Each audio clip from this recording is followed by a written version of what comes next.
বন্ধুরা, শরীর দুর্বল লাগা, ঘন ঘন অসুস্থ হওয়া আর মেন্টালি দুর্বল হয়ে থাকা এগুলি আজকালকার ব্যস্ততম জীবনের খুব কমন হয়ে যাওয়া কিছু সমস্যা। আর আজকে যেই ওষুধটা নিয়ে আলোচনা করব সেই ওষুধটা মেনলি এই তিনটি সমস্যার সমাধান করে। এটা এনার্জি রিলিজ করে, ইমিউনিটি বাড়ায় আর মেন্টাল পারফরমেন্স বৃদ্ধি করে। আজকে যে ওষুধটা নিয়ে কথা বলবো সেটার নাম হচ্ছে গিয়ে ম্যাক্সিরিচ ক্যাপসুলস। এটা সিপ্লা হেলথ লিমিটেড এই কোম্পানি মার্কেটিং করে। আর এই ওষুধটার মধ্যে যে নিউট্রিশনসগুলি আছে সেগুলি এনার্জি রিলিজ করে, ইমিউনিটি সাপোর্ট করে আর মেন্টাল পারফরমেন্স বৃদ্ধি করে।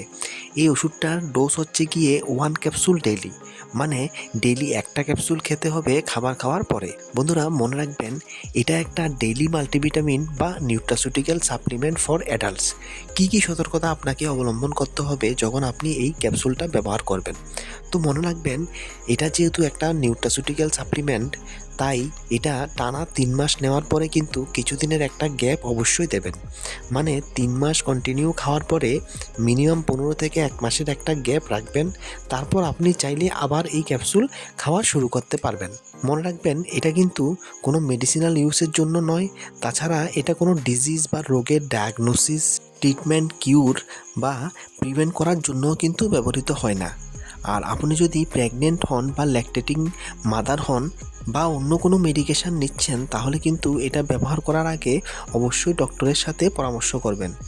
আর মনে রাখবেন, আমরা যে ভ্যারাইটিস খাবার খাই, এই ক্যাপসুল কিন্তু সেই খাবারের কোনো সাবস্টিটিউট না। এই ক্যাপসুলকে সবসময় ড্রাই প্লেসে স্টোর করবেন আর 25 ডিগ্রির কম টেম্পারেচারে আর লাইট থেকে প্রোটেক্ট করে রাখবেন।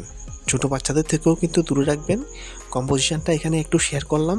দেখুন, অনেক ধরনের ভিটামিনসই এখানে কিন্তু দেওয়া আছে। ঠিক আছে বন্ধুরা, এই ভিডিওতে এতটুকুই। ইনফরমেশানগুলি ভালো লাগলে ভিডিওটিকে একটি লাইক অবশ্যই দেবেন আর চ্যানেল অবশ্যই সাবস্ক্রাইব করবেন। ভিডিওটি দেখার জন্য অসংখ্য ধন্যবাদ।